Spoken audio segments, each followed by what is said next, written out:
teacher today across the world. He has shared his ideas and thoughts on many prestigious platforms. And there are many YouTube videos which have more than millions of viewers on his various interesting topics, which he put forward in a very methodical, very logical, and very a light way, so that many of us, even novice people, can understand. He has completed his business management degree from Xavier Institute of Management, Bhubaneswar, and joined Ramakrishna order to become a monk. As a monk, he taught and served as administrative heads in various educational institutions of Ramakrishna order. The prestigious Fortune magazine mentions Sarvapriyananda Maharaj Ji as one of the best known lecturers of Vedanta in the world today. We are honored to have you, Swamiji, with us to deliver this keynote address, which is most anticipated event in our seminar series on this very important aspects of monistic and dualistic models of consciousness in Indian philosophy. We are looking forward to your talk, Swamiji. Thank you. Thank you for that very kind introduction. Am I audible to everybody? Is it clear? Yes. And I would like to thank the Center for Consciousness Studies, NIMHANS, and your group especially for having me in this program today.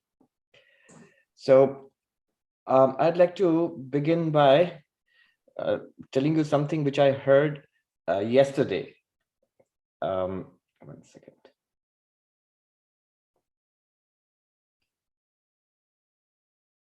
Yes.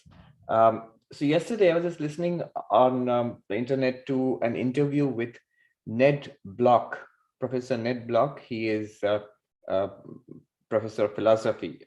He is probably one of the leading philosophers of mind in the world today. And he is here in NYU, New York University. And NYU has, I think, one of the best analytic philosophy departments in the whole world. Could one or two of you just keep your video on? It's easy for me to talk if I can see somebody in the audience. So yeah, okay, if that's comfortable with you. Otherwise, what happens is I just see my own face and it becomes so difficult to talk. Okay, yeah, that's good. Good. So he was saying in this interview that what is the role of philosophy? This is a group, the group I'm talking to specifically right now is a group of neuroscientists.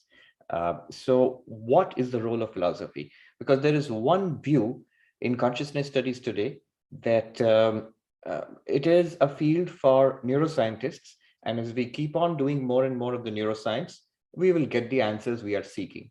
There is nothing that philosophy, ancient or modern, can actually contribute here. Patricia Churchland, in a paper which I read, she said that these are the central questions. There are some central questions in the field of consciousness studies, and the answer to them, some of it we have, a lot of it we do not have. But the way forward is not through philosophical thinking. And she was talking about the Western philosophy of mind there. But it is the way forward is to keep on doing neuroscience and more neuroscience, and we will get the answer. And I've come across this point of view again and again. For example, I was speaking with Massimo. He's a biologist and a professor of philosophy at City University of New York a couple of years ago. And he said that, look, I am convinced. Sorry. He said that, look, I'm convinced that consciousness is a phenomenon of living brains. Living brains. It produces, somehow it produces consciousness. We do not know how it produces consciousness. What is exactly the link between our first person experience, which we call consciousness, and the functionings in the brain, which we are beginning to study and map. But there is a link, and it is, we will prove it. Give us 10, 20, 30 years. So this is called promissory materialism. So promissory materialism means I will be able to explain consciousness in terms of a material entity, for example, the living brain, but not yet, in time. And the example he gave was that look at the question of life. 100 years back, it was a common thing to say that science can never explain life or understand life. But today we understand life, say, down to almost a to the molecular level. In fact, the processes which we together call life are pretty well understood. So, and this is another, I mean, the same argument that just like life, we have been able to understand through more in-depth understanding of the molecular processes in living bodies. Similarly, we will be able to explain and understand consciousness in the near future by a more deeper understanding of what's going on in the brain. Ned Block also, yesterday in that interview I heard, he used the same argument, the life comparison with consciousness. Later on in this talk, I will explain why that example does not hold. It's a category mistake, I think. But the question asked to Ned Block was, what can philosophy contribute, the philosophy of mind? And he said, yes, the way forward is with neuroscience, but philosophy is important because it can help clarify and elucidate certain concepts. When we are talking about consciousness, what exactly is it that we are talking about? What is the understanding of the term consciousness? These things can be clarified by philosophy. So I think that's a good place to start. Exactly what are we doing in a field which is dominated by neuroscience? What can philosophy contribute to it, whether Western or modern or ancient, Western or Indian? So this is the thing. It can help in, and I really think that's important. There are certain concepts which will come up in the course of my talk. It will come up. I will show how Advaita Vedanta, Sankhya can contribute enormously important concepts to the study of consciousness. Has philosophy in recent times been interested in consciousness? Yes. Oxford University Press, they released this thing, the 5 great unsolved questions in philosophy. If you Google it, you will find 5 great unsolved questions in philosophy, Oxford University Press. Though when I read that, I felt that, are there any solved questions in philosophy? I think in philosophy, almost no question is ever solved. It goes on and on in newer and newer forms. But 5 great unsolved questions. And if you're wondering what are those 5 questions, you will notice, I'll tell you what those 5 questions are, supposed to be the great unsolved questions in philosophy. You will notice 4 of them are connected with consciousness. It's very interesting. The Oxford University Press, that article, it says, the 5 great questions are, who am I? Are what is free will? Third is, can we know anything at all? The question of epistemological skepticism. What is death? Not in the medical sense, in the sense of self. So what is death? And the final question was, what is justice? But that may not be directly related to consciousness. But the first 4 are directly related to consciousness. The question of what am I or who am I? The question of free will, the question of knowledge, and the question of death, psychological death. So consciousness is actually, in that sense, central to philosophical thinking. Then why do we not stick to modern philosophy of mind? I'll tell you where the problem is and where Indian philosophy and ancient philosophy comes in. Last 2 years ago, I got this opportunity to study the philosophy of mind at Harvard University. And I just took this introductory course. I wanted to read all the literature, the main papers in the field in the recent times. What I noticed was, if you step back a little and look at all the papers that are given in any introductory course on the philosophy of mind, that Descartes, nearly 300 years ago, was probably the last person to say anything interesting, anything significant in the whole field. The field has stalled. The field of philosophy of mind is stuck. It is not making progress. What do I mean by that? Descartes, nearly 300 years ago, he made this famous, this Descartian division between body and mind, the so-called mind-body problem, the so-called dualism of mind and body. He showed how clearly that the two are distinct, they're 2 distinct realities, and one cannot be reduced to the other. Of course, that leads to the problem of interaction, but that's a different thing. We'll see that later. Now, the rest of the field, the philosophy of mind, in the last especially last century, in 20th century, if you see, neatly it falls into two kinds of papers. I mean, all that we studied in that course at Harvard 2 years ago, all the papers can be neatly divided into two groups. One group saying that mind, and they are using mind and consciousness interchangeably. So mind or consciousness is something that can be reduced and has to be reduced back to the body. It is nothing but the brain, or nothing but language. It's a problem born of language. So the Oxford ordinary language philosophers in the 1950s, 60s, they tried to reduce the whole problem of mind into a linguistic problem. Or it is just like machine states, or something, nothing but X. The Y, X is nothing but Y. One philosopher called it nothing buttery. Nothing buttery means consciousness is nothing but brain, and brain is nothing but living matter. Matter is nothing but particles, atoms. Atoms are nothing but subatomic particles, which are nothing but quarks, which are nothing but superstrings. So there's nothing buttery. This reducing this whole consciousness or mind to something physical. And the other group of papers was saying, no, you cannot do that actually. It's showing that every attempt to reduce consciousness to, say, brain states or to neuronal activity, that attempt fails. There is a jump in the argument somewhere. So the entire field, what I'm trying to say is, if you look at a collection of readings in the philosophy of mind today in any university, you will see basically there's two kinds of papers. One is arguing that it can be reduced, consciousness mind can be reduced to brain, other one saying that it cannot be reduced, and that's where they are stuck. This is where I think Indian philosophy has a lot to contribute. Why and how, we will see today. The whole point of the talk is that.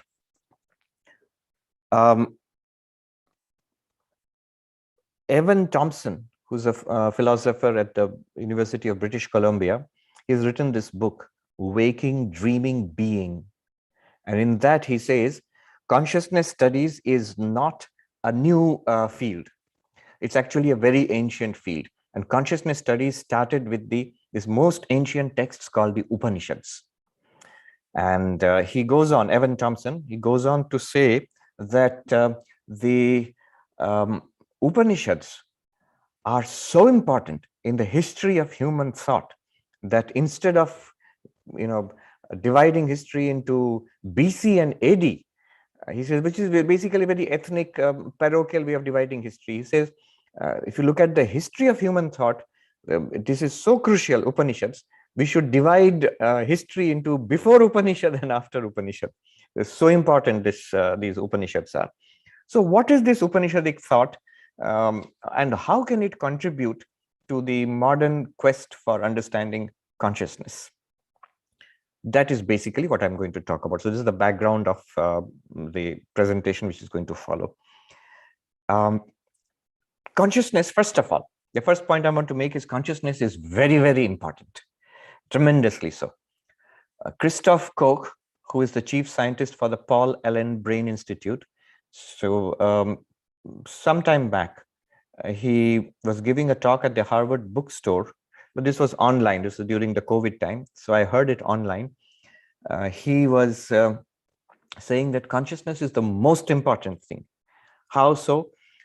So he said that suppose you give me $1 billion and say that you will not be conscious, you can continue to be living. You will be a living body on life support maybe, and you will be a billionaire, but you will not be conscious. Will you accept it? And he said, of course not. None of us will accept it. Consciousness is the central thing for us. Without consciousness, we are not there. So I and consciousness are basically the same thing. This, I think, look, it's important because it's coming from someone who is a neuroscientist and fully immersed in the Western tradition. He is saying consciousness is most important to us from our perspective. And I and consciousness basically are the same thing. If you say consciousness is not there, it's tantamount to saying I am not there then. This consciousness being the most important thing, this is one point I want to emphasize here.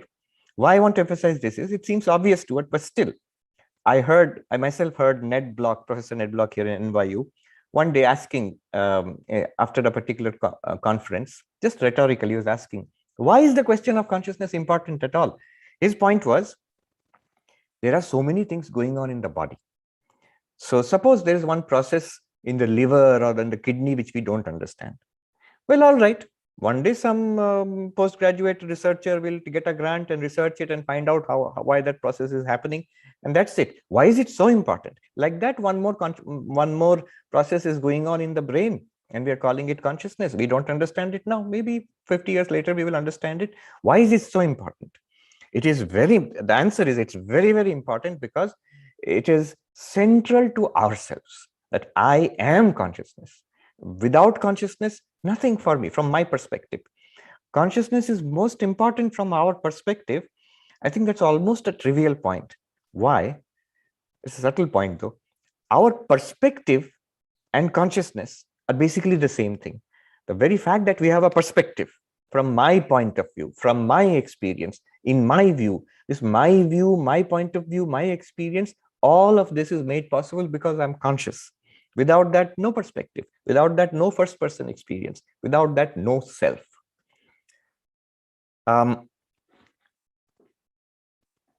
Now, I'll just mention one more important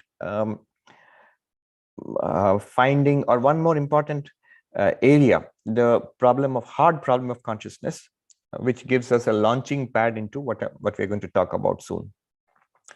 David Chalmers, who is also here in the NYU Mind Brain Consciousness Unit. So David Chalmers, he coined the term hard problem of consciousness several years back. And we know basically what it is, what he means. He divides the whole field into so-called easy problems, so-called because as much more than any of us, the neuroscientists who are sitting here, they know it's not an easy problem. But easy in the sense that there are ways of investigating, there are ways of approaching this problem. By studying the brain processes, we can map it with conscious experience. So whatever happens, for example, if there is a pain, what is happening at the neurological level? Today we can study that, and the consciousness experts, neuroscientists are studying it. So this is one side, one field. This is basically what is going on in the field now. But David Chalmers, his contribution was, he says that how is it that purely physical processes like the neurons firing in the brain, how is it that they are transformed into this vivid first-person experience of life? I see color, I hear sound, I can think, I can remember, I can desire, I can love, I can hate, I can understand. And all these are experiences within me. This first-person living experience, to make it even more clear, now we have a range of smart machines. We have AI. Very powerful computers equipped with sensors. In a certain sense, they can sense, they can see, they can sense sound, they can interact with the environment, they can take decisions. They obviously have enormously powerful memories, much more than us. They are much faster, except one thing. These machines and the computers also, they do not have this first-person experience, which is the essence of consciousness. You will say, how do you know that? You just ask the people who are making these machines. Ask Google or IBM engineers and all. And I've talked to some of them, and none of them will ever say that we have programmed our machines to be conscious. None of them ever claim that even the most powerful computer that we have got today, the most capable AI that we have got today, is actually conscious, is having an inner experience. No.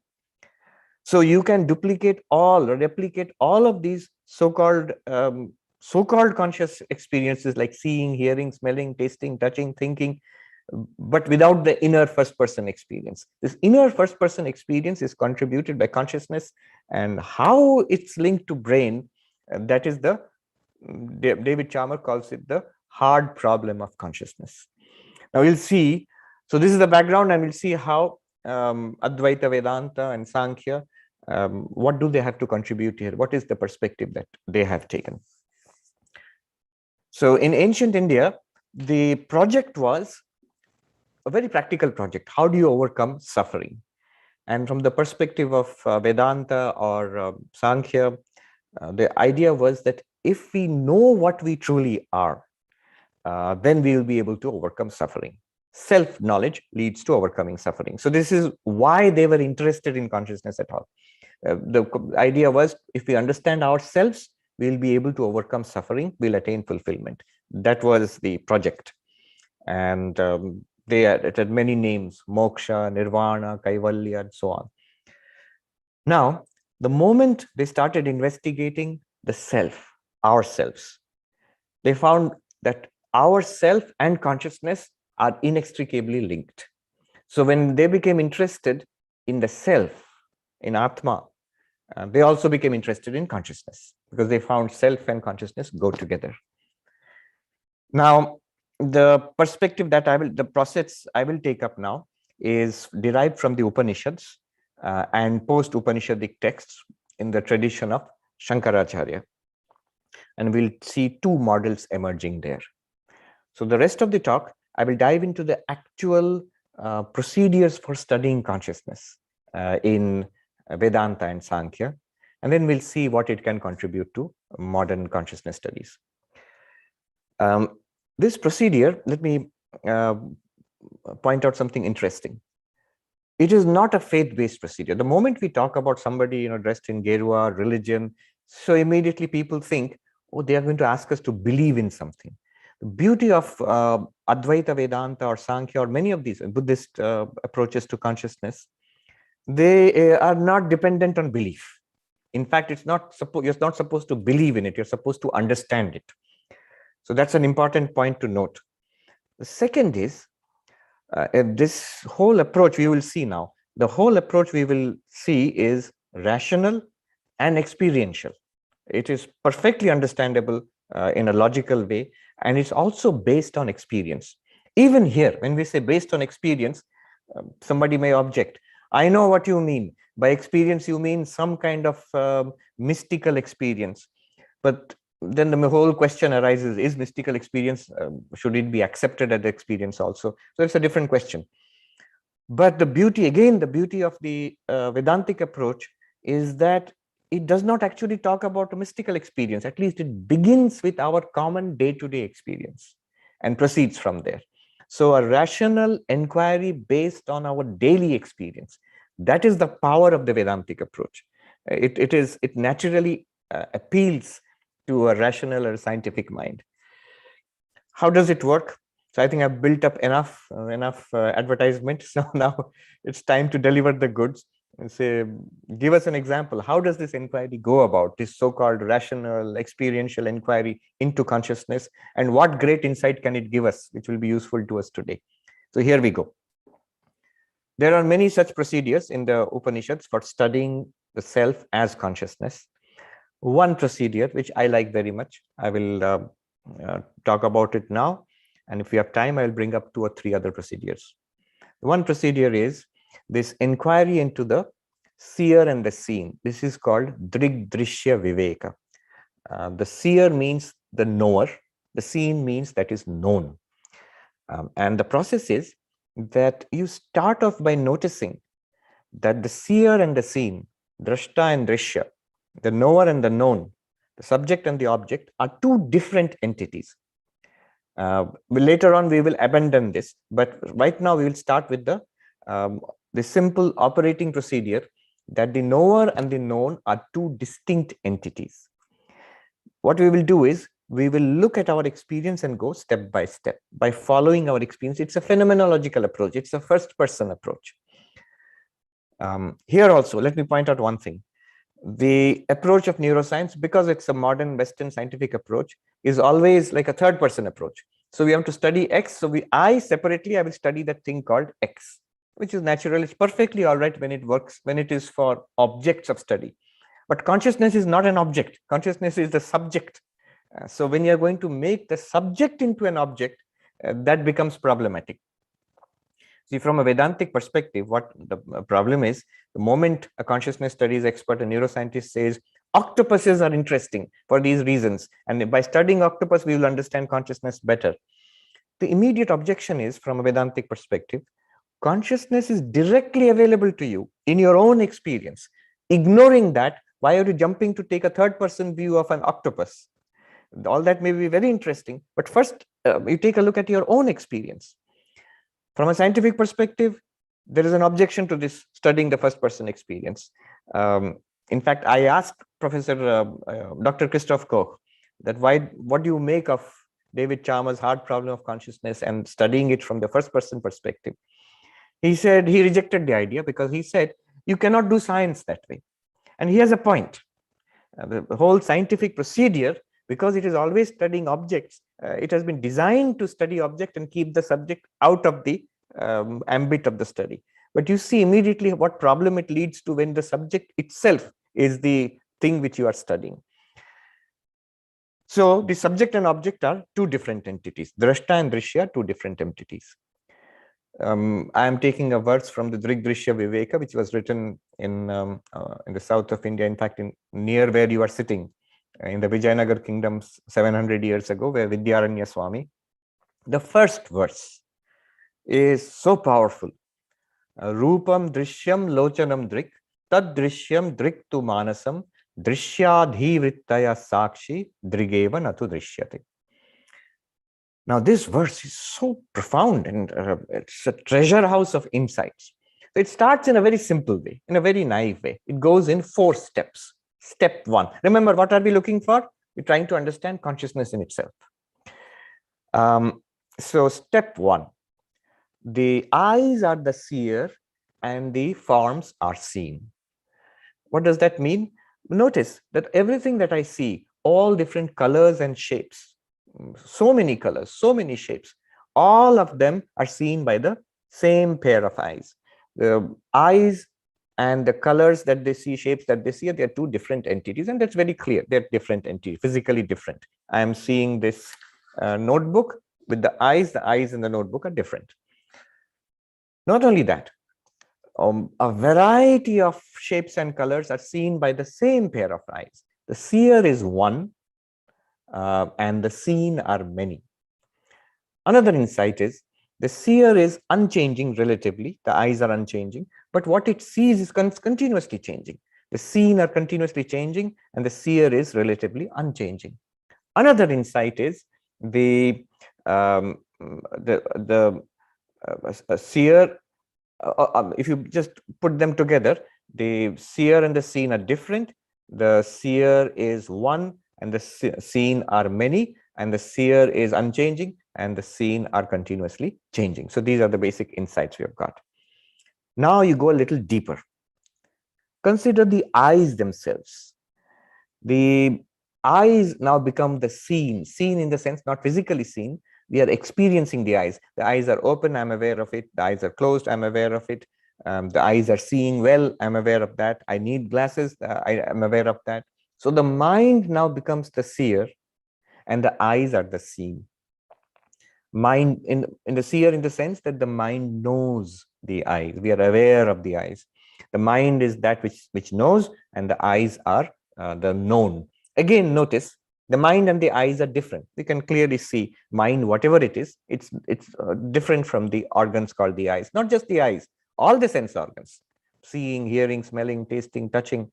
The mind is something different from them and is aware of them. They are not aware of it.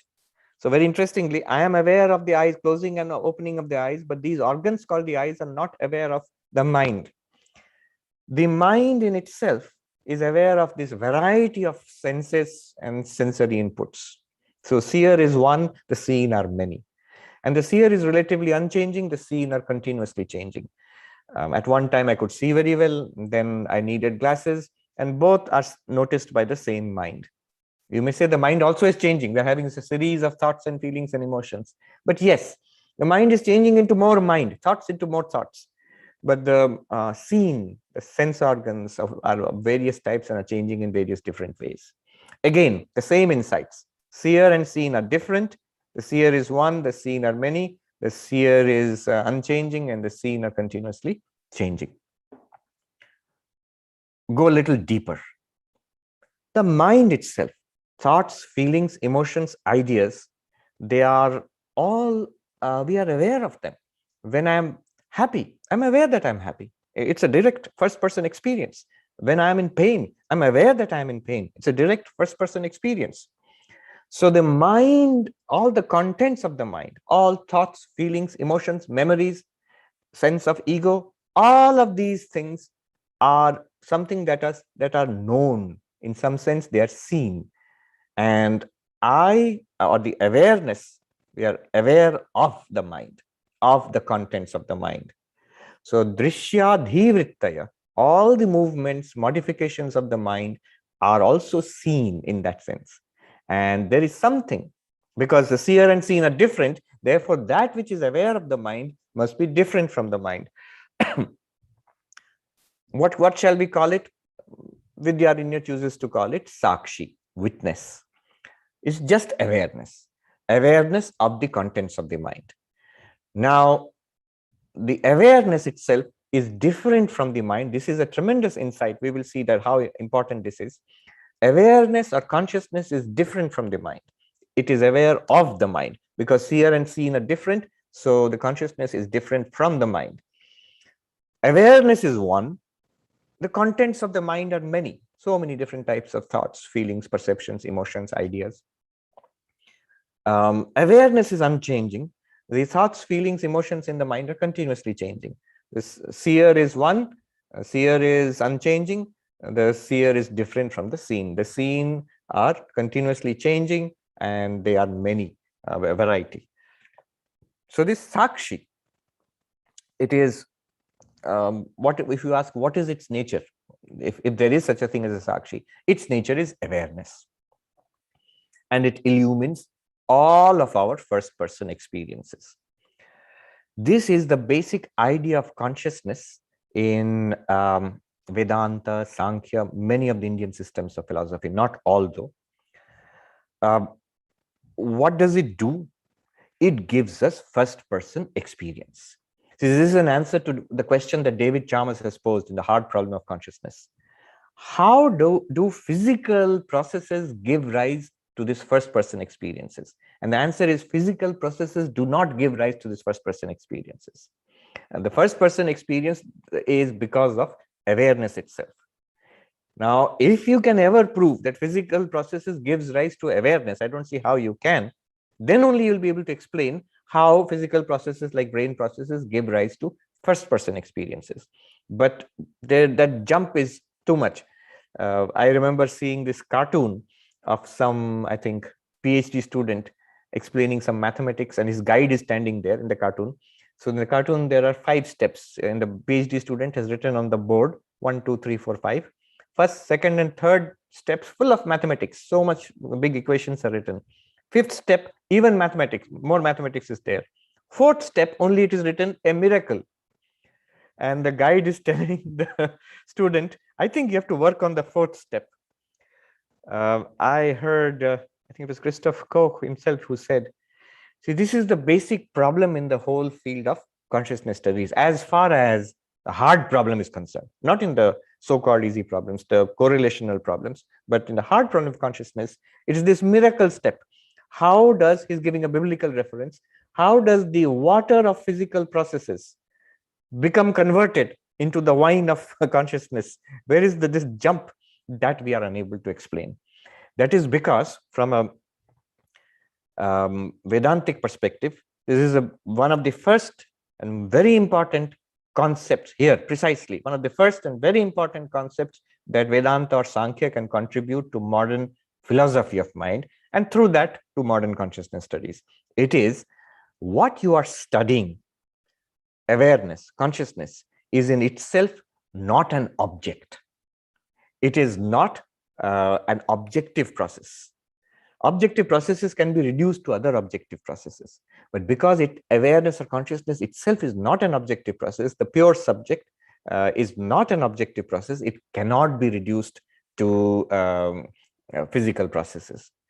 Now you see my objection to that, using the example of life, when Massimo or Ned Block uses the example of life, that one day we did not understand life, now we understand life. Similarly, we don't understand consciousness now, how brain can produce consciousness. We will be able to understand in 30, 40 years how brain can produce consciousness. We'll be able to reduce consciousness to brain.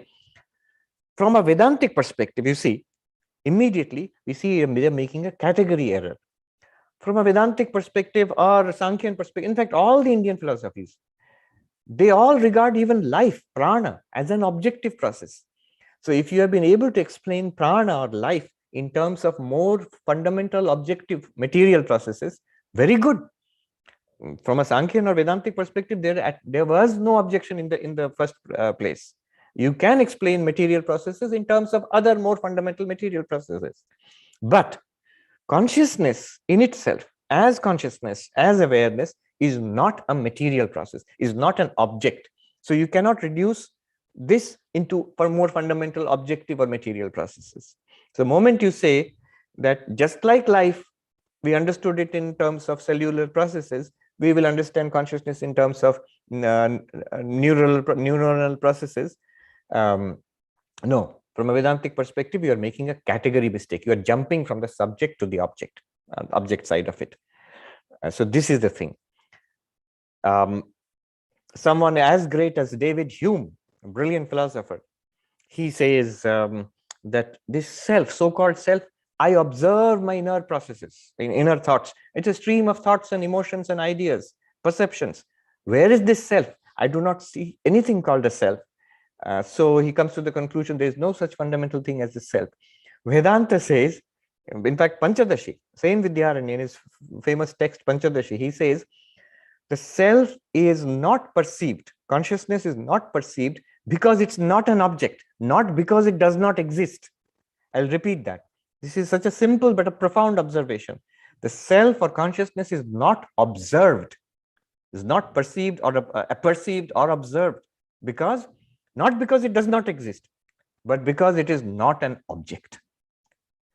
That means reality can be of two kinds: an objective, material, natural reality, and consciousness itself. So consciousness and material reality. Again, not a new idea. It is as old as Sankhya itself. Sankhya says there are ultimately two realities in this universe: consciousness and nature, Prakriti, Purusha and Prakriti. And Purusha is not reducible to Prakriti. Consciousness is not reducible to material reality. All these thousands of years later, if you hear David Chalmers, he is now propounding something called panpsychism. It's an old idea, but he's revived it in modern times. He's saying that probably we cannot reduce consciousness to matter, and therefore we must accept a rather crazy idea that consciousness itself may be a fundamental reality. Just as we have matter, energy, time, space, consciousness itself may be a ubiquitous reality in this universe. And this is what he calls panpsychism. Consciousness is a fundamental, all-pervasive reality, which becomes evident in things like living brains and nervous systems. And coming from a different direction, Tonini's this integrated information theory, I think, that I don't understand it much. It sounds very complicated. But one thing it postulates is that consciousness is all pervasive. It's present in some form or the other, in a very basal level maybe, but everywhere, including, he says, even in fundamental particles of nature or even in space or whatever, and becomes obvious in living matter. So this was already an ancient idea, that because consciousness cannot be reduced to matter, you must postulate that consciousness exists independently of material processes, non-objective. Now, Drigdrishya Viveka goes further. How can we study consciousness itself? Here is the problem which Christoph Koch, that's why Christoph Koch says we cannot do science in this way. Drigdrishya Vivek says, Drigeva natu drishyate. Consciousness never becomes an object. Obviously, because if consciousness itself becomes an object, it's an object to whom or to what?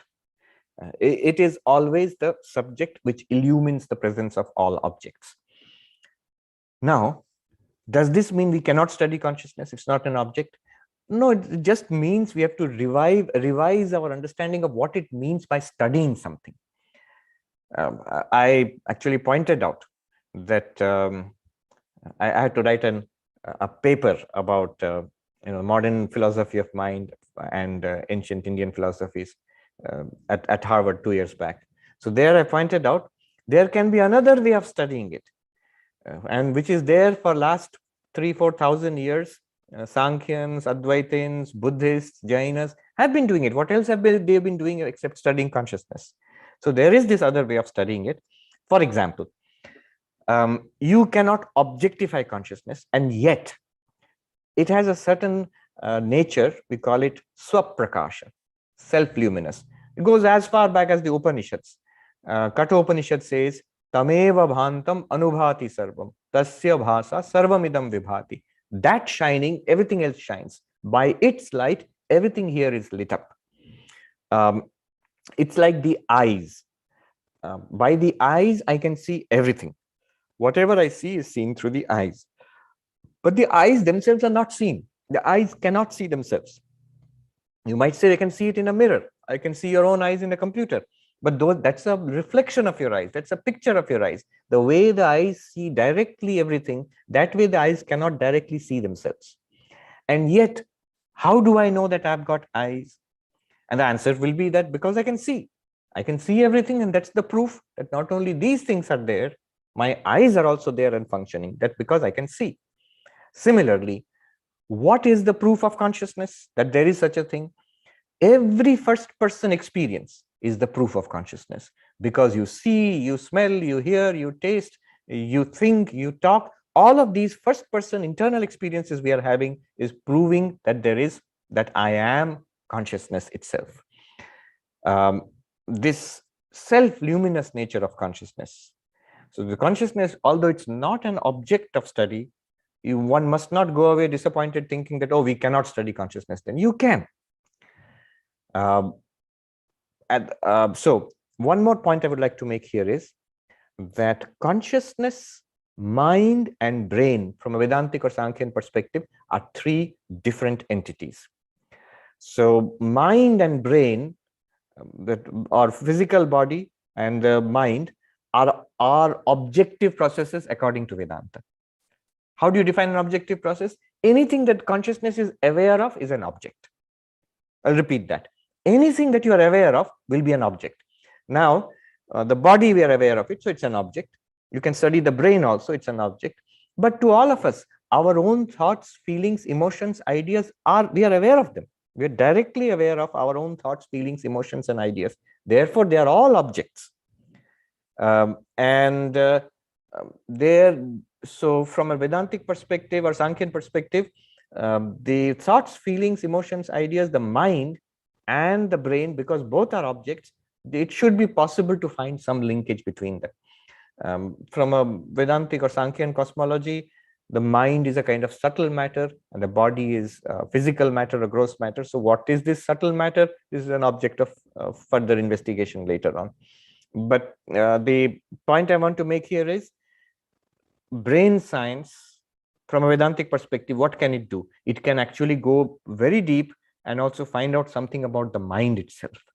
But it cannot access consciousness directly. It can access consciousness by its interaction with the mind. In that sense, yes. There is this very well-known physicist here in Princeton, in Institute of Advanced Studies, string theorist.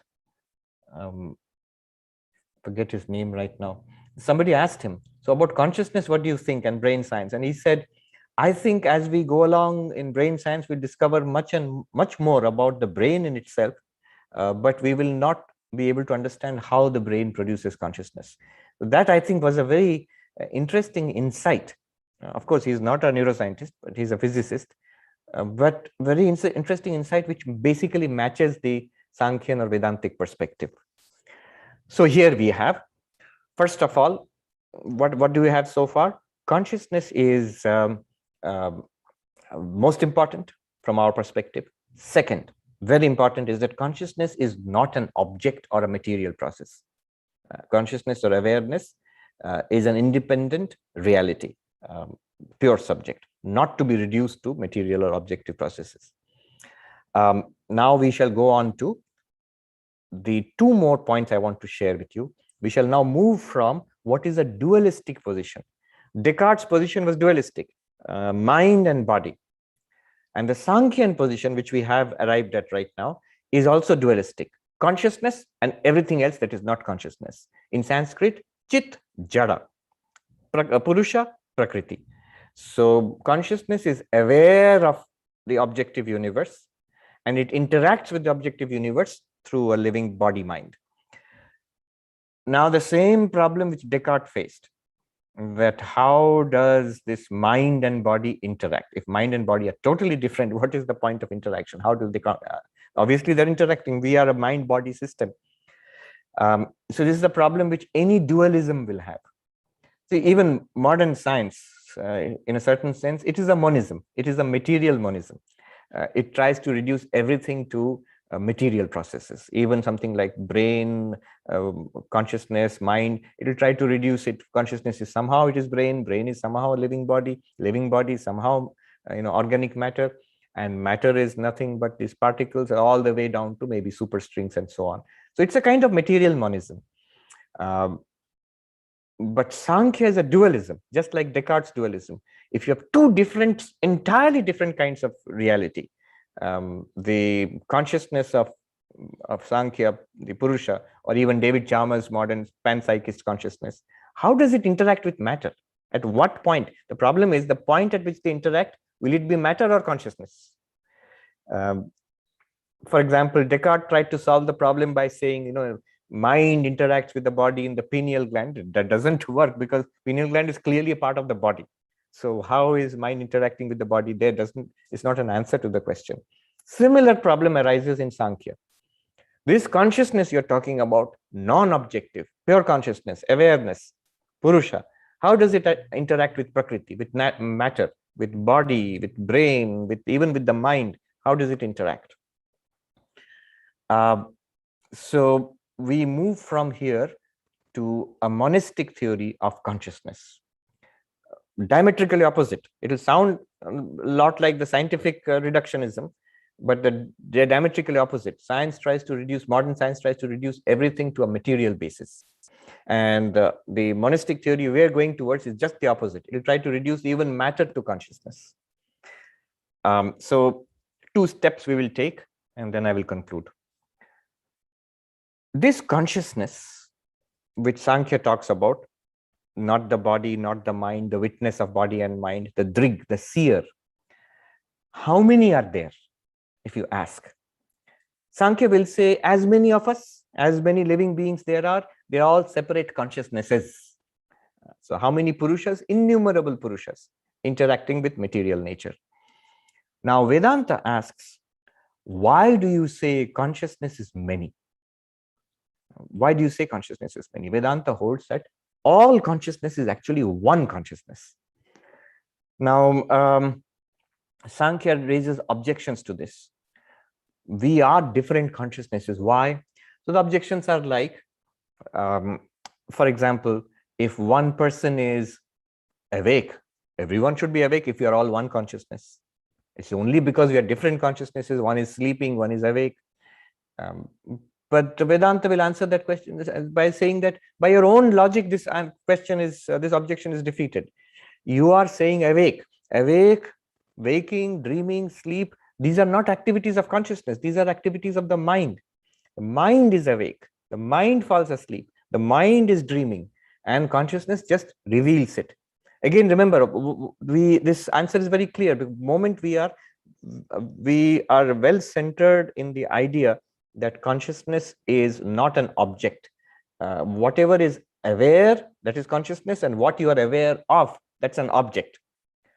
Are you aware of the mind? Yes. And are we aware of waking, dreaming, deep sleep? Yes. Then in that case, these are processes of the mind, not consciousness. Minds are many. In one place, the mind is asleep. In another body, the mind is awake. And therefore, here you're waking, you're dreaming. Consciousness is not different in either case. Another objection from Sankhya would be, well, what about knowledge? If we are one consciousness, then what my teacher knows, I should also know. But no, that doesn't work. I have to gather that knowledge myself, and that the teacher's knowledge is not my knowledge. So clearly my teacher's consciousness and my consciousness are different. Again, you can see this is not a good objection, because immediately the Vedantin will say, by your own logic, your knowledge is in the mind. So the mind of the teacher has got the knowledge, the mind of the student does not have the knowledge, and the mind of the student gathers that knowledge. Consciousness reveals, it is the same consciousness. Consciousness is not the one which has knowledge or is ignorant. So why would you differentiate consciousness on that basis? Another objection. Now you're basically beginning to get the idea. What are the objections? And all the objections, Vedanta will say it's a problem of the mind or the body, not of consciousness. So why are you differentiating consciousness on that basis? Life and death. Sankhya says, well, how will you distinguish living and dead? One person is living, one person is dead. If all consciousness was one, then when one person died, everybody should die. If one person is living, everybody should be living. But what kind of objection is this? Vedanta will say, because life and death are pertaining to the body. One body is alive and one body dies. How does that make consciousness different? So all the differences that Sankhya puts up to show that consciousnesses are different is related to either the mind or the body, both of which are objective processes. Why? Because they are objects to consciousness. In fact, the eminent philosopher, Professor Arindam Chakravarti, who was here 2 years ago, but now he is back in Hawaii, he puts it very beautifully and humorously. What is an object? Anything that objects to consciousness is an object. So imagine consciousness as a field of awareness, and then you become aware of certain things: form, sight, touch, thoughts. These are all objecting to the field of consciousness, and so they become delineated. We become aware of them. So that's a nice way of putting it. Object is anything that objects to consciousness. So Vedanta makes the claim, you have no grounds for saying consciousness is many. Bodies are many, minds are many, objects are many, but consciousness is one. In the Bhagavad Gita, Krishna says to Arjuna in 13th chapter, in all bodies, there are many of these knowers, this knowing consciousness. In all bodies, there is a knowing consciousness, the knower of the body. And then he makes the stunning claim, in all bodies, the knower, the consciousness is one consciousness, and I am that one consciousness in all bodies. Kshetragyam chapi mam vidhi sarva kshetreshu bharata. I alone am the knower of the field in all the fields, O Arjuna. This is the meaning. This is a very radical claim. All consciousness is one consciousness. This, by the way, just as an, again, what use does it have to the modern study of consciousness? David Chalmers, he is saying that one big problem with the panpsychist approach is the problem of division. How does consciousness divide itself to be one consciousness in each body? And then, so how do you divide consciousness? Now, from this perspective, the Advaitic perspective, you see, there's no need to divide consciousness. It is one consciousness. It shines in and through different minds and appears to be different. Gita again, avibhaktam cha bhuteshu vibhaktam iva cha sthitam. Undivided in all beings, it appears as if divided because of many minds and bodies. Now, last step, we still have time. So the last step, we have now, let's do a little stock taking. What have we done now? We have first of all seen that consciousness is not an object or an objective process. It is the pure subject which is aware of, which illumines and reveals all objective processes. Step one. Step two is that there are not many consciousnesses. There is only one consciousness, which appears to be many because of functioning or shining through multiple minds. An example is given, like a big pot. You have a big clay pot, and there is a lamp inside it, and there are many holes in the pot. So from outside, in the dark, you will see many rays of light coming out, thin rays of light coming out. It's like one consciousness, but radiating through so many individuals, it seems to be many consciousnesses. Now we have got one consciousness and the entire material universe. The Sankhyan perspective was many consciousnesses and the entire material universe. Now we have united all those many consciousnesses into one consciousness and the entire material universe. The last step is to reduce the material universe back into consciousness. The object into the subject. And this will solve the problem of interaction. You remember the problem of interaction is two entirely different entities. How do they interact? It's the whole problem which Descartes thought about and he could not find an answer to. And no dualism will be able to find an answer to. So we'll go into a monism of consciousness, which is Advaita Vedanta. What Advaita Vedanta asks now is, fine, we have consciousness and we have the objective universe, matter, body, even mind. This is objective universe. How do they interact? If they're entirely different, there's no point of interaction. Just like Descartes' pineal gland, where is this point of interaction? Where does consciousness come in touch with its object? If it comes in touch, in connection, somehow, is that point of connection, is it consciousness or matter? Is it subject or object? You cannot solve it that way. So what Vedanta does is, it says that all of this material universe is actually an appearance in consciousness. It appears to consciousness, step 1. Step 2 is it appears in consciousness. And step 3 is it is nothing other than consciousness. Consciousness appearing as its own object. The good example would be dreams. So in dreams, we forget that we are sleeping on the bed and we have this virtual world of dreams. We meet people, we interact with them, there are events going on. We are ourselves there in our own dream. We can see ourselves there as this body. But when we wake up, we realize there was nothing there except the dreaming mind. This mind, the dreamer's mind, by itself produced subject, object, produced a world, and it was experiencing it. So the whole thing was, including people and activities and buildings and earth and sky, whatever you saw in the dream was actually mind. Similarly, it's not mind here, but external universe, physical body, mind, they are all appearances in consciousness. And then consciousness experiences its own appearances. In ancient Indian philosophy, there were multiple perspectives on this. I'll give you a quick sketch of these perspectives and then we'll conclude. One perspective was perspectives on what? What is the relationship between subject and object? What's the relationship between consciousness and matter? One perspective was consciousness emerges out of matter, which in principle is exactly the materialist reductionist perspective that is taken by mainstream science today. So consciousness emerges out of matter. Who said that in ancient India? The materialists, the Charvakas, Lokayatikas, they said that. And said, they give a very simple example. They said that just as you eat a pan, and when you chew the pan and the red color emerges, no ingredient of the pan is red, but yet the red color emerges by a mixture of those elements. Similarly, by the mixture of physical elements, awareness or consciousness emerges. The objection to that has been ancient, and in modern form, it is David Chalmers' hard problem of consciousness. Second alternative is matter emerges from consciousness. Who says this? Actually, all the theistic schools of religion, whether it's Christianity or Islam or Vaishnavism or Shaktaism or Shaivism, all of them, any school of thought which says there is a God who created the universe. Basic principle there is, certainly your God will be a conscious God. So you are saying that a conscious being created the material universe. So matter emerged out of consciousness. That's the second model. The third model is neither emerged out of the other.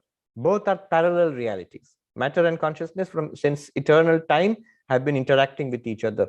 Who says that? Sankhya says it. It's a dualism. Today, David Chalmers says it, panpsychism. The fourth approach is the Advaitic approach, which says matter is an appearance in consciousness, not that matter emerged out of consciousness. There is no such thing as a separate material universe apart from consciousness. It is consciousness itself which appears as the material order of the universe. Or like Swami Vivekananda put it, he said, one alone exists. It appears as nature and soul, the subject and the object. So that one alone which exists is consciousness itself, is the, as Advaita Vedanta would put it, ekam eva advitiyam, one without a second. That which appears to be a second, that which appears to be an object, is an appearance in consciousness, not different from consciousness. And this, why consciousness appears as its object, how does it appear as its own object? This is called the inherent power of consciousness. We call it Maya. Okay, summing up. So what did we get so far, and which might be useful going ahead? First, consciousness is most important. This, I mean, more and more there is acceptance of this on all sides, that this is very central to our existence as human beings. Consciousness is a very central thing, most central. Second, and this is something that Vedanta, Sankhya can contribute to modern philosophy of mind, is that consciousness is not an object. This is not clearly understood. It clears up many problems in modern philosophy of mind. I remember many of the papers which we read in Harvard, the conclusions are so confused that this one principle can clarify that consciousness is not an object, mind is an object. So in consciousness studies today, if you ask, please give an example of what you are studying, what will we say? We'll say, oh, we are studying memory, we are studying pain, we are studying thinking processes. From an Advaitic or Sankhyan perspective, what is going on? So you are studying a mixture of two things. You're studying consciousness plus some objective processes which belong to the mind. These two are mixed together, and you are calling, I'm studying, that is what I'm studying. But you must separate, at least conceptually separate, awareness and the processes in the mind. Memory is a process in the mind. Pain is a process in the body and mind. Creativity is a process in the mind. Emotions are a process in the mind. Perceptions are the process in the senses and in the mind. They're all lit up, revealed, illumined, whatever you call it, sakshi, by consciousness. This conceptual difference is, I think, very important. I don't know what bearing it will have for neuroscience, but definitely it has a huge bearing for philosophy of mind today. This conceptual difference is not understood between consciousness and mind. The third important takeaway from all of this is consciousness one or many? It seems to be many, but the Vedantic understanding is that it's one.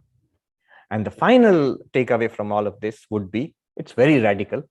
What is the relationship between consciousness and object, between awareness and material universe?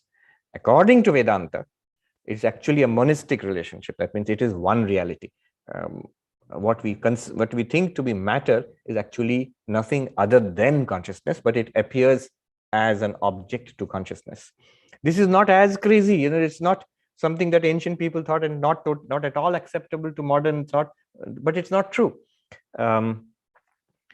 This Galen Strawson, who is a philosopher in the University of Texas, I think he might have retired.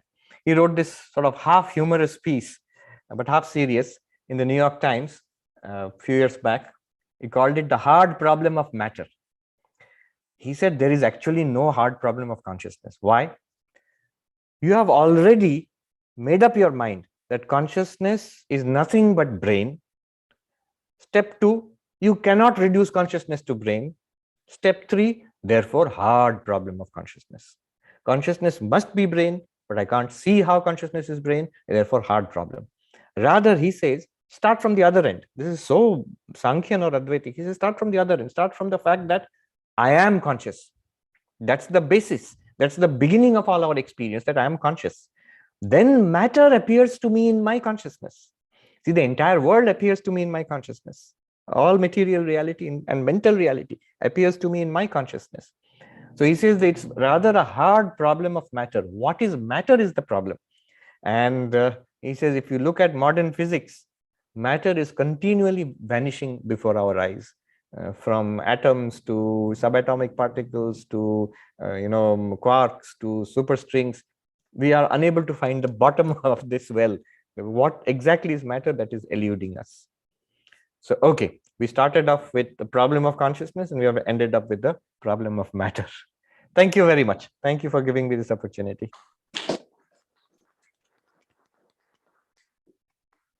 So we can discuss it now.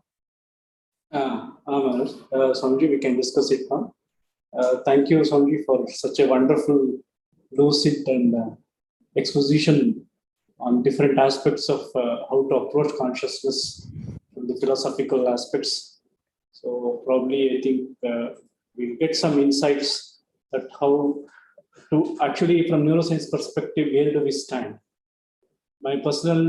It's my personal opinion is that probably we, if you look at the journey of consciousness studies from the Indian philosophical perspectives from thousands of years, in the present neuroscience perspective, probably I think we fit in very clearly for the Charvakas, rather than getting into Advaitic. So I think it's a very long journey where neuroscience of Charvakas will get into the Advaita or Advaitic aspects from the neuroscience perspective. Now I open this thing for the discussion, and so there are a couple of questions in the chat box. So I would like to read out the first question is, what is collective consciousness and how does collective consciousness arise? Right. Before I go on, I just Googled it. The name of the physicist, string theorist, whose name I couldn't recall, Ed Witten. And if you Google it on YouTube, you'll find there's an interview with Ed Witten. If you Google Ed Witten consciousness, so there he makes that very perceptive observation that by neuroscience over the years, we will understand more and more about brain, and we'll discover many things, but we will not be able to explain. I don't think, he says, we'll be able to explain how those processes, or if at all those processes, are giving rise to consciousness. So a very interesting interview. Now, collective consciousness, how does it arise? You can see from the Advaitic perspective, there cannot be any collective consciousness. If consciousness is one, so one reality shining in and through several minds. Now, what we normally might call connective consciousness is these minds, which are many in number. So if they think, or if they conceive of something in unison, that will appear to be a collective consciousness. That can happen because minds are always interacting. We are interacting directly, we are interacting through culture, we are interacting through the media. In fact, I think it was David Chalmers, in one of the readings that we did in the philosophy of mind, he was talking about the extended self. So he was saying that why should we, it is just sort of an idea which is just the opposite of Sankhya or Advaita. In Sankhya and Advaita, you see, we are stepping back from the body to the mind to consciousness. But he's saying, why step back like that? Go forward. So I am conscious, my mind is also I, body is also I, plus extended self. That means my phone is also I, because a lot of my data, my ideas are stored there. My computer, my cloud storage, all our devices is also me, because it is an extension of my individual existence. So he's calling it an extended self. But in that sense, an extended self already exists as what you are just calling the collective consciousness. One thing I'll just say here, notice if we take the Sankhyan or the Advaitic perspective, our terminology will have to change. So things like collective consciousness does not exist. Collective mind, yes, it does exist. But collective consciousness will not exist, because consciousness is one, or in Sankhya, consciousness may be many, but it is not connected to the mind. It cannot be clustered together or put together into a collection. So that's one point we'll have to keep in mind. For example, when we speak about, it's casually speak about transformation of consciousness, growth of consciousness, all this terminology will have to be dumped or changed, because from an Advaitic or Sankhyan perspective, consciousness cannot be transformed. Consciousness does not grow. It is the body which is transformed. It is the brain may be transformed. It is the mind which is transformed. A mind may grow and develop, and does grow and develop. But consciousness itself, because it's the nature of a continuous, unchanging luminosity, it cannot change. Let me give you a logical argument. Why can consciousness not change? Because if it does change, will you know it or will you not know it? If you are aware of the change in consciousness, anything that you are aware of is an object. So that change will be an object. And the consciousness is not an object. So the change will be in something objective, probably in the mind. So it's not consciousness which has changed. Suppose you say, no, let consciousness change and we do not know about it. Then why talk about it? If it's in principle, it cannot be known at all, then you need not talk about it at all. So logically speaking, consciousness cannot change. If it cannot change, it cannot develop, it cannot transform, it cannot be born, it cannot die. All that follows. So in this direction, I think we need some more clarity. Person has asked, if consciousness is neither the subject nor the object, then what it is? Where does it lead? Right. Consciousness not subject nor object. Consciousness, the first step was consciousness is not the object. It is that which is aware of the object. So it is actually the subject. The ultimate conclusion of Advaita Vedanta, Brahma Satyam Jagat Mithya Jiva Brahmeva Napara. If you transform it into our present language, consciousness is reality, and the object is an appearance in that reality, and the subject is nothing but that consciousness. Brahma Satyam Jagat Mithya Jiva Brahmeva Napara.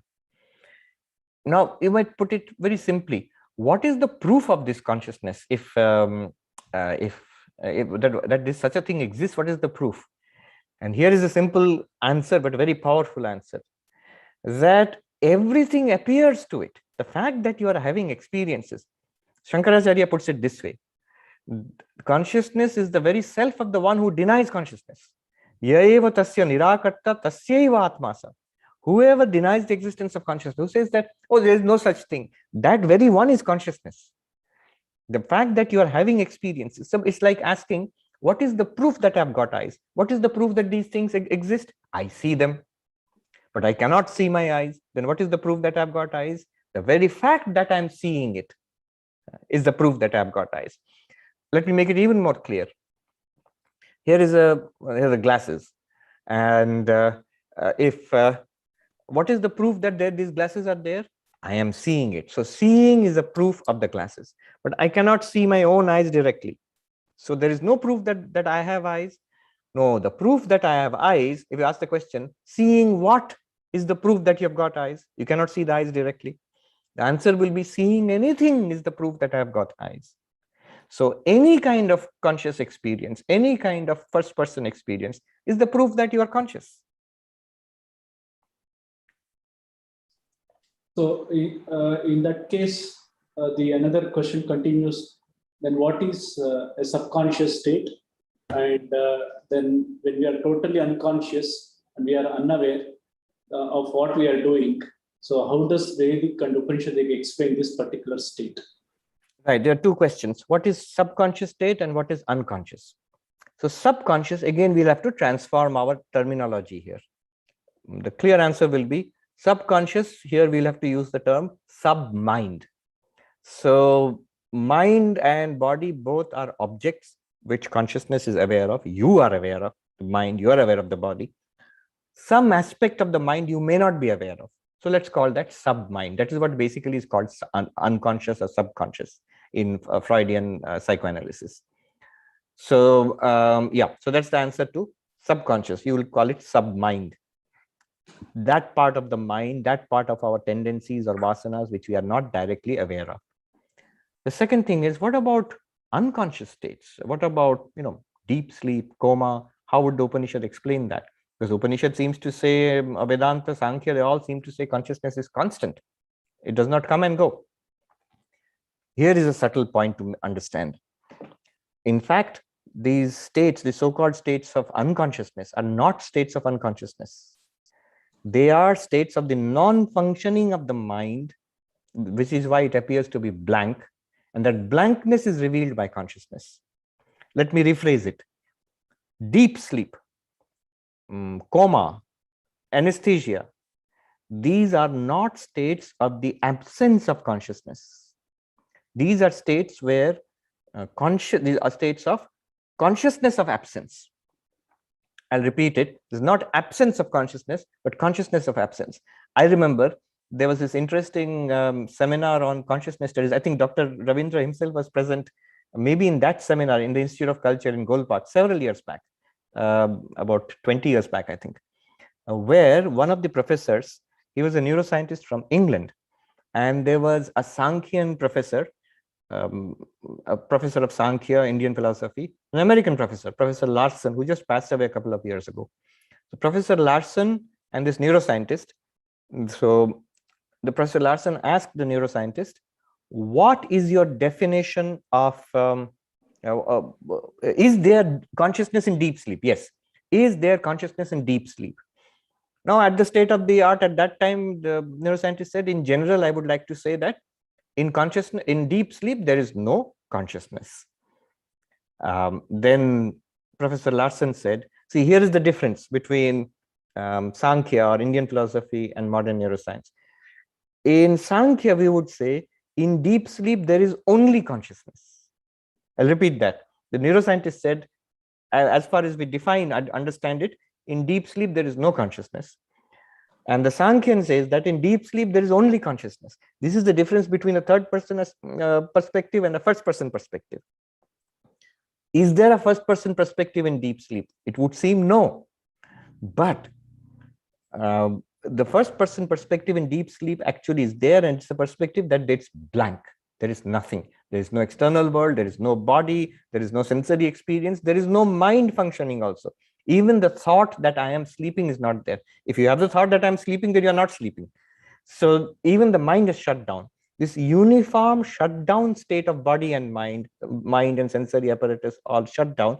It's like when you are watching a movie and then the movie is finished, before the lights come on in the cinema hall, it's a uniform darkness.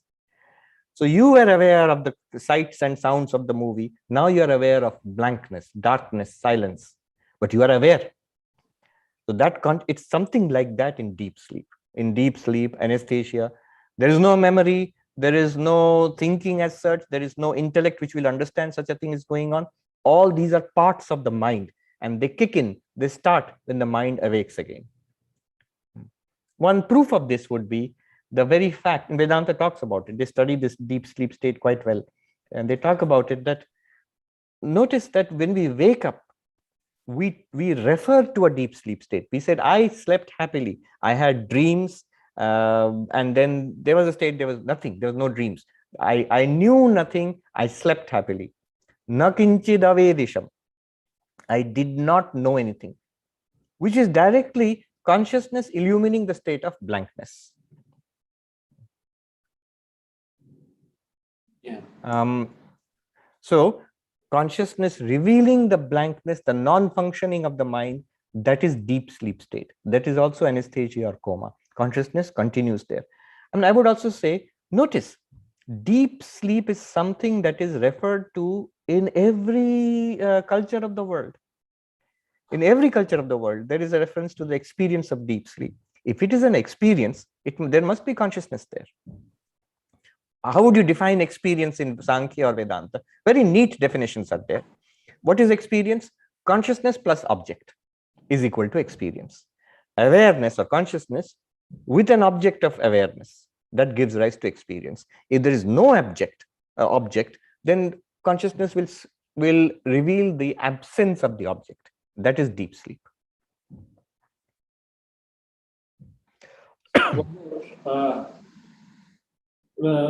When Christoph Koch or David Chalmers talk about consciousness, they refer to experience itself, whereas according to Vedantic perspective, experience and consciousness are different. Please clarify, Swamiji. Very nice question. Yes, you are right. So these insights are not yet very clear, I think, in modern philosophers of mind. As I said earlier, even now the difference between mind and consciousness has not been appreciated. It leads to endless confusions. So experience, as I said, is consciousness plus an object. It could be consciousness plus a thought, consciousness plus a memory, consciousness plus a sensation. Then you have an experience. First person experience requires consciousness plus an object of consciousness. That's why when the object is not there in anesthesia, in deep sleep, in coma, it may feel to that person, first person, like nothing, blank. So yes, Even David Chalmers, Christoph Koch and all, they talk about, especially David Chalmers talks about consciousness as the first person experience. In that, consciousness plus object of experience are already present. Yeah. And this distinction, it needs to be made. And then we can understand better. Now, suppose one more thing. As I said, neat definitions are there. How is experience defined? Consciousness plus object. How will you define consciousness? You see, this is a big problem in consciousness studies. And yet there is a very neat definition available. In this way of thinking, the Sankhyan or Advaitic way of thinking, consciousness can be neatly defined. Anidam Chaitanyam, not this consciousness. So whatever is an object is not consciousness. It's an object to consciousness. The neat definition of consciousness is anidam, not this. So in the extension of one more question for the further extension of your answers on what you gave, from both these from philosophical insight, if you want to offer us an operational definition at this point of time, at this moment, for us to approach consciousness from neuroscience, this one. So what will be your operational definition for us? This definition which I just gave is a fantastic operational definition. Operational definition points out in practice what we are referring to. You sort of delineate it from everything else. So this is a definition which you can develop from the Drigdrishya Viveka, from the Sankhyan perspective. You don't have to go to Advaitic perspective. So not this. Look at your experience. Which experience? Any experience. And then apply this category of not this, or this knife, this definition of not this. In your experience, whatever you can classify as this is not consciousness. That which is aware is consciousness. I'll repeat. Whatever you can classify in your experience right now as this object, it's not consciousness. That which is aware of this is consciousness. Now, notice the procedure we followed in Drigdrishya Vivek. This form, that's not consciousness. The one which is aware of it is consciousness through the eyes. These eyes, this.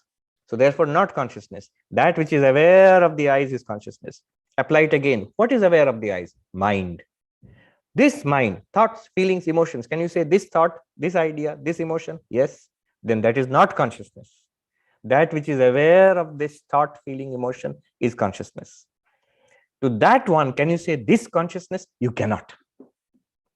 You come up against a hard stop there, that you can point towards it, but you cannot say this consciousness. You can never make it an object.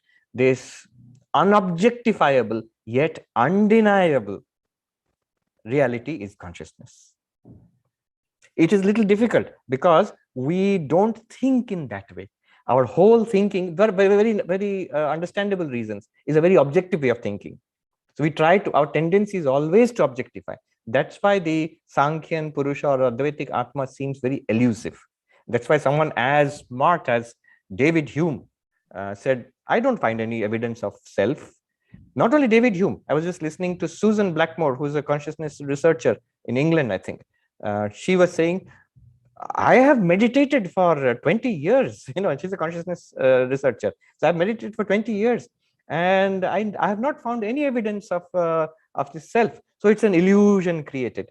Vidyaranya Swami would say that illusion to whom? You are saying, I have not found any evidence. What is that which has not found any evidence? There's a direct verse in Panchadashi which says that consciousness is not found. The self, which is consciousness, is not found, not because it does not exist, which is what David Hume or Susan Blackmore today thinks. It does not exist. Not because it does not exist. It's because you're looking in the wrong place. It's because it's not an object. The very fact that there can be an entirely different order of reality called the subject, that people are not willing to accept so far. This is the thing. So, so then when you said that which will the entity which will be aware of something, when you say it's consciousness, then when the participant is asking, then how to distinguish the Sakshi Bhav from an experience? Sakshi Bhav from an experience. An experience is what? Sakshi plus an object. Sakshi shining an object. Light shining on an object is an illumined object. Illumined object is what I'm calling experience. Now, of course, this physical light is also an object because I'm aware of it. Mind is also an object because I'm aware of it. Consciousness plus its object is called an experience. The Sakshi plus its object is called an experience. In every experience, again, this Drigdrishya Viveka does a wonderful job of it. In fact, the entire practice is this question: how do I distinguish the Sakshi in an experience? In every experience, what is experience? Sakshi plus object. Now what you do is take up an object. It could be a thought, any thought, and become aware of awareness. That is, I'm aware of being aware. I'm aware of this object. This awareness is awareness of awareness. But remember, this awareness of awareness is not an objective awareness. The moment you become aware of it, you are it. That is the only way you can express it. So Ramakrishna used to call it bodhe bodhkara. Becoming, bodha means awareness. So becoming aware of awareness. That's the only way you can point out. But again, it need not be confusing. All you have to do is simply try it. And all these procedures are there. I give one procedure, Drigdrishya Viveka. There are other procedures. Another is called Panchakosha Viveka. Another is called Avasthatraya Vichara. All of these are procedures to eliminate the this and to isolate the Sakshi in yourself. Isolate in the sense, I am that Sakshi. That should become very clear. So notice what you do. You just relax, sit quietly, take up an object, maybe a flower. Become aware of the flower, then become aware of that eyes are seeing the flower. Your awareness, your attention is now transferred to the eyes. Close your eyes and open it once. My eyes are closed, my eyes are open. The mind noticed the opening and closing of the eyes. Transfer your awareness to the mind itself. Notice thoughts, emotions, sensations are coming and going in the mind. I'm aware of the thoughts, emotions, and sensations, memories in the mind. What is that awareness? You will never be able to objectify it. Anything that you objectify will be mind or sensation or external world. That unobjectifiable yet undeniable awareness is consciousness, is Sakshi, is you or is I. This is the meaning of Aham Brahmasmi. This is up to Sankhya. Then further you will go that Aham Brahmasmi means Advaita. So then what is the relationship between the Sakshi and the object? The object has to be reduced back to the Sakshi. That is the Advaitic process. That will one more step forward or one more step back. So in that case, Sankhya says mind is a very subtle matter. So, both mind is central, but central to what? Central to experience. It is our experience is mediated through the mind. If you have the mind, you will have a variety of experiences. If you don't have the mind, you will have only the experience of absence. So central thing is consciousness. With consciousness, experience is possible. It requires an object. Object can be our very colorful experience of the world. You see, hear, smell, taste, all of that depends on the presence of the mind and the presence, deployment of instruments of knowledge. These epistemological instruments, the sense organs. So with the mind plus sense organs will give the Sakshi the experience of seeing, hearing, smelling, tasting, touching. And mind itself will give you the experience of thinking, remembering, desiring, understanding, forgetting, happy, sad. All of that is in the mind. You shut it all down, no senses, then there will be no sensory experiences, like a sensory deprivation tank. And no mind, then there will be no experience at all, just blank. You can call it an experience of blankness. So central is always consciousness. The next in importance is mind. Next in importance is the sensory system. So in that case, the next question comes, can we equate mind is the emergent things that comes from the brain? Can we equate mind and brain? The interesting thing is that from an Advaitic perspective, no, why just Advaitic? All Indian philosophies will have no objection in relating mind and brain. Why not? Immediately you can say, why not? Because brain is obviously an object. And from an Advaitic or Sankhyan perspective, even mind is an object because you are aware of the contents of the mind. Two objects can be related. See, this was my objection to Massimo's example of life or Ned Block's example of life. that we could not understand life earlier, and people used to say science will never be able to explain life. Now we have been able to explain life in terms of down to the molecular level, cellular, even intracellular level, down to the molecular level, we can explain the processes called life. Similarly, one day we will explain processes of consciousness in terms of brain processes. Immediately from an Advaitic perspective, the objection would be life is an object. Brain is matter is an object. I mean, your molecules. So if you're explaining life in terms of molecular action in cells, good. We have no objection in principle. It's fine. One higher level objective process is explained in terms of a more fundamental level of objective processes. It can entirely be done. It's in principle, there's no problem. Similarly, from an Advaitic perspective, mind is also an object, a series of objective processes.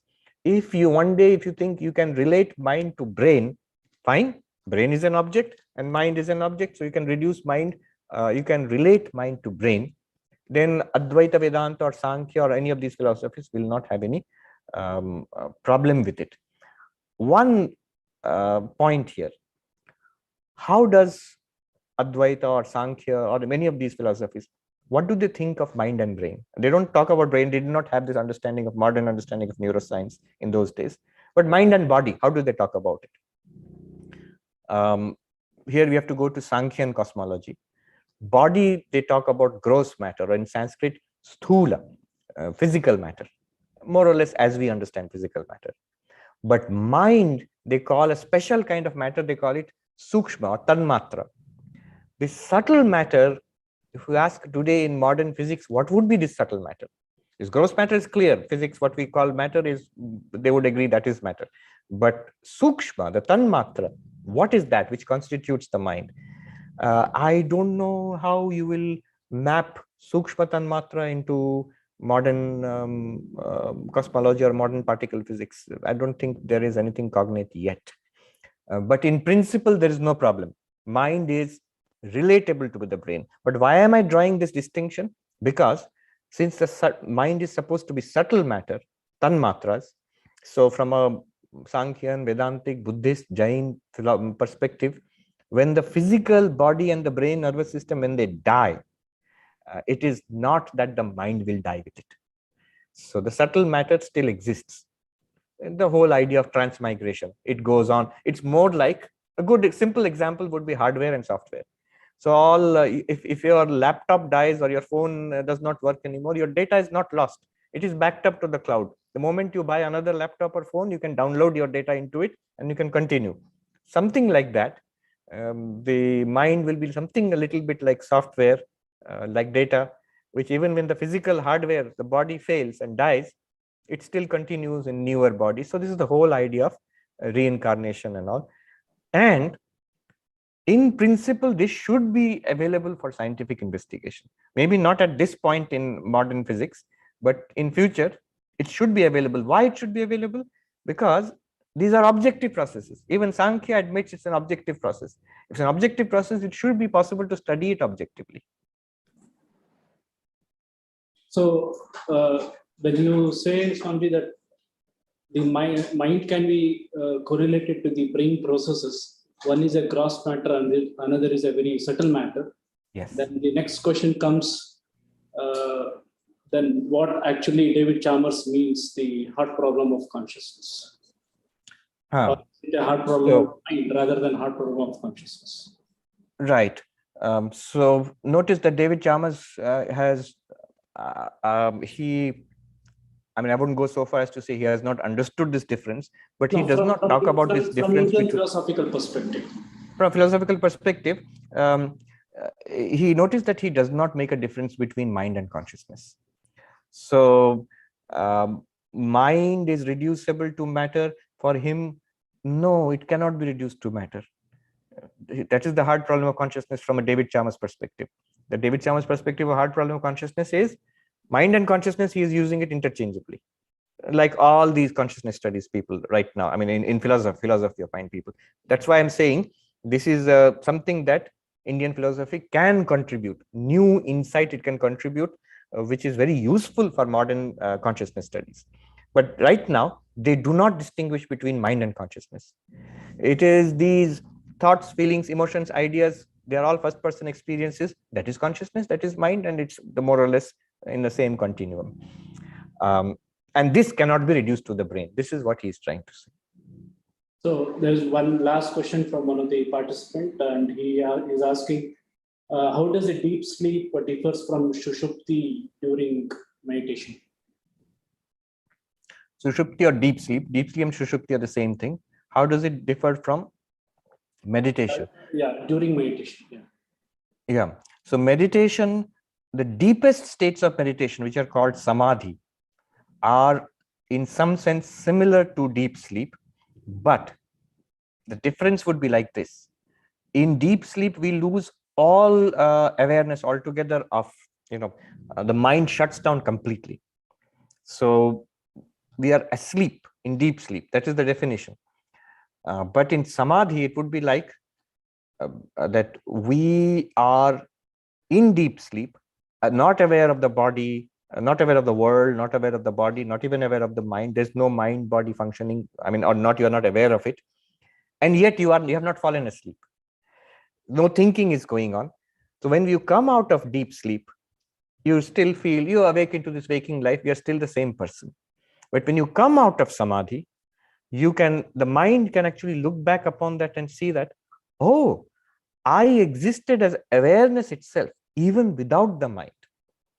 So this difference between consciousness and the entire material order up to mind, that you are different from it, this becomes clear. So this is yogic samadhi, Patanjali Yoga Samadhi, Asampragyata Samadhi. So when you come out of it, Yoga Sutra says, Tada drashtu swarupe avasthanam. In the highest samadhi, there the witness consciousness remains in its own nature. At other times, it says vritti sarupyam itaratra. That is the fourth sutra. In other times, when the mind is functioning and the senses are functioning, consciousness is mixed up with the functionings of the mind and sense. And you're getting experiences. I am seeing, hearing, smelling, tasting, talking, thinking. This is mixing up with the activities of objective activities of mind and body. Objective activities of mind and body are shut down, yet I am awareness itself. This distinction becomes clear, but only after the mind starts functioning, then you will understand what went on in samadhi. So you get an appreciation that, yes, I am actually consciousness. I'm not, and this mind and the physical body and sensory system are like layers which have been put on me. Swamiji, then can we equate Turiya state to that consciousness? Yes, absolutely. And note, to be precise, Turiya is not a state. So from I did not go into that procedure. Right now, what I did was Drigdrishya Viveka. But the same type we can do, same kind of analysis we can do in waking, dreaming, deep sleep. That is called Avasthatraya Vichara. In fact, Evan Thompson's book is named for that, Waking, Dreaming, Being. He calls it Waking, Dreaming, Being. So waking, dreaming, deep sleep, the Mandukya Upanishad says there is a fourth called Turiya. Waking first, dreaming second, deep sleep third, and Turiya, which is consciousness, the fourth. But then Shankaracharya makes it clear, Maya Sankhya Turiyam.